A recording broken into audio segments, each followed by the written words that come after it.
Hi, Saul from Cheap Alarm Parts. Today I'm going to show you a few basic things on the Alink software to get a Solution 2000 or 3000 alarm panel running.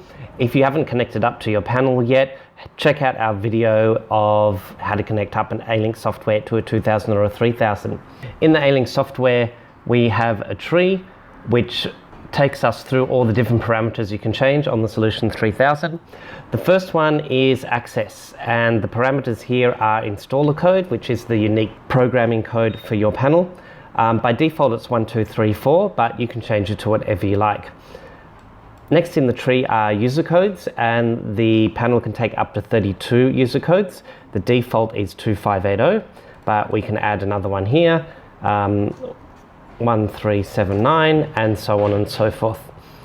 Next in the tree is user property. If you have an English display keypad, you can put in your name here and it will come up on the keypad in the RSC Plus app. And you can name all 32 users. In the user allocation here, it tells us which areas the user is allowed to turn on and off.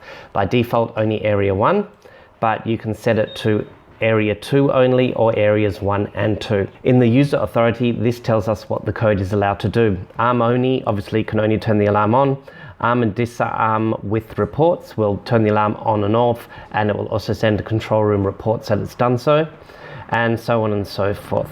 The important ones here are the disarm and arm and master code functions, which allows that user to change other people's codes. The next item in the tree is the user properties for users 17 to 32, and then come the system properties, of which the first one is timer. You can put in entry timer 1 here, which is the amount of time delay zones will wait before the alarm goes off. Conveniently, you can also put in a second entry time if you want one time for your front door and another time for, say, your garage. Exit time is how long the system waits for once you've turned it on before it becomes active. And then we have entry guard time for stay mode. And this is basically the entry time before the alarm goes off if your system is in stay mode or partition mode. The next item is sensor watch time, which tells us how many days the system must wait for a detector to see movement before it brings up an error to say that detector's not seeing movement. Next one down is code pad. We generally don't change anything here. Arm and disarm, we also don't change anything here. And faults, generally we don't change anything here.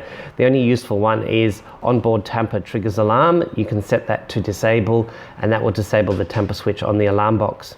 Now, if you've got wireless detectors, this section here is important. If you don't have wireless detectors or wireless key fobs, you can completely ignore this section as well.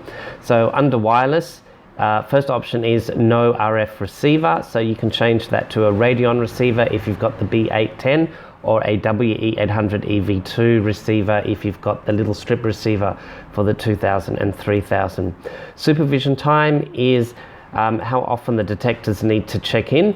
So if you set it for 24 hours and the system doesn't see a detector check in 24 hours, it will bring up an alarm. And you've also got some anti-jamming features as well. Now, this last feature here is arm disarm strobe indicate, which tells the system to flash the strobe light outside when you arm and disarm it with the key fob. Next section down is zone RFID. So if you have wireless detectors, this is where you put in the RFID for each detector, and it's related to a zone. So if you put the RFID of a detector in here, it will become zone 1.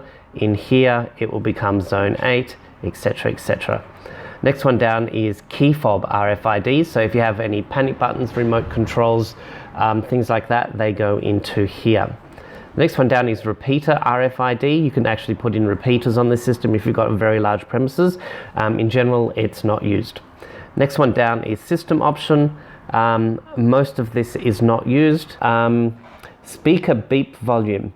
This changes the volume of the outside speaker when you arm and disarm with a remote control. So you can keep that on 0 if you don't want it to do it at all, or I think you can go up to 15, which is the loudest. The rest, no one really uses. Zone information. This is the important one, end of line resistor. So by default, it's split end of line resistors. So the 3K3 and the 6K8, which gives you a total of 16 zones. But if you have a look and you're taking over or upgrading another system that uses 4K7s or 22Ks, you can select 22K here and you won't have to change any of the resistors, but most of the time it's split EOL 1%. Zone configurations. Now on this page, this tells the system what type of zone it is, so if it's going to be a delay zone, if it's a panic button, if it's a chime zone, if it's not used, lots of different options there. Have a look at our video on zone types to get some more information about that. With pulse count, that means how many times the alarm has to see movement, or that particular zone has to see movement in a set period of time before the alarm goes off. In general, if you're using this or you've got false alarms, you've got the wrong detector in the wrong place, and you should start by installing the correct detector, not by playing with this section here. So in pulse count, if you put 2 in 10 seconds, this detector would have to see 2 movements within 10 seconds before the alarm goes off. Once again, don't use that. Give us a call if you're getting false alarms. Zone options 1. In here, we have 4 options. Siren report lockout, which means once the zone has gone off a set number of times, normally 3 or 6, the alarm will ignore that until it's reset again. Delay alarm report will delay that zone reporting to the control room. Silent alarm makes that zone silent, so it doesn't set off the alarm, but it will send you a report. And sensor watch means, do you want to make sure that this detector has been working over the time that you've set your sensor watch days to. Zone options 2, bypass in stay mode 1. So will this detector be on or off during stay mode 1 or night mode? Bypass enable, can you bypass this zone at all from the keypad? Forced arming enable is if this zone is not sealed, can you still turn the alarm on? And zone restore report, if this zone restores after it's got into alarm, is it going to send a report? Report option, you don't need to change that unless you're going to a control room, but we'll do that in a different video.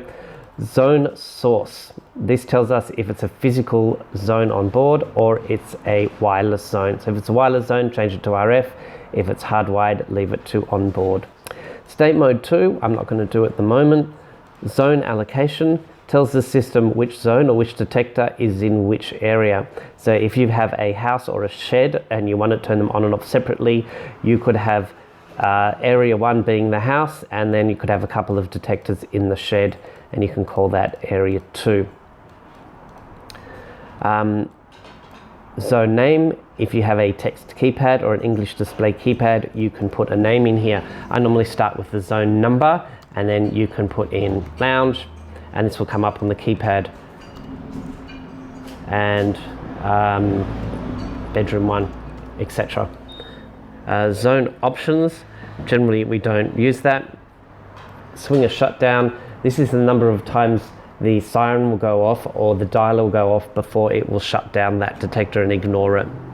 Area options, if you have more than one keypad, this is where you tell the system if it has a keypad or not. So CodePad area 1 basically means, do I have a keypad number 1, and what area will that keypad control? So if you've only got one keypad, it would look like this.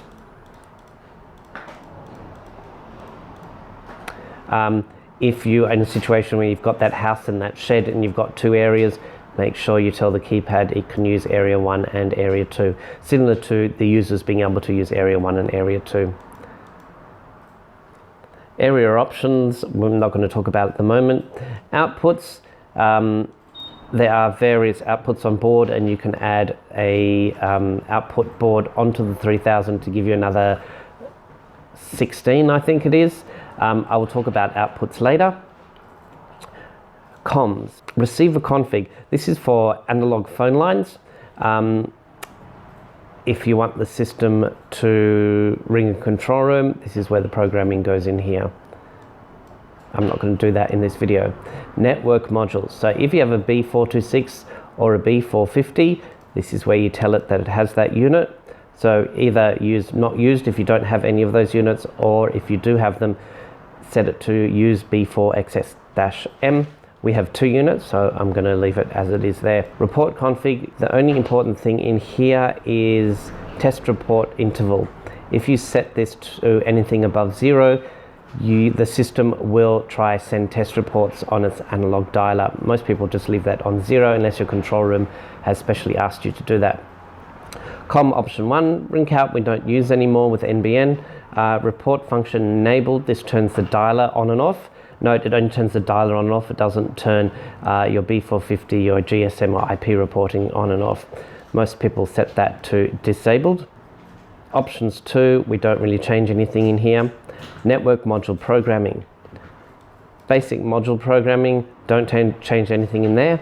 Advanced network settings, the only thing you need to change in here is if it's going to connect to the cloud or not. So if you have a B450 or B426M, leave it on enabled, otherwise set it to disabled. Mail information, this does work. If you have mail information in here, it will send you an email when the system goes off and wants to send you a notification. If you have a B450 GSM unit, in here is where you need to put your APN. So if we were with Optus, we would put in here, yes, internet, otherwise your SIM card won't work. Telstra, Vodafone have their own APNs. And that's really all you need to do to set up the system. I know this was very quick. Please feel free to ask us questions, and obviously refer to our other video regarding linking your control panel to Alink and uploading and downloading the information. If you want any more specifics on this very quick overview of Alink, leave me a note in the comments. I will endeavor to reply, or I'll make a video on what your specific questions are. Thanks a lot. Bye. If you've enjoyed this video, leave your comments below. Please like and subscribe to our channel. Also, you can catch us on Facebook and Instagram, and don't forget to visit our site www.cheapalarmparts.com.au. See you next time.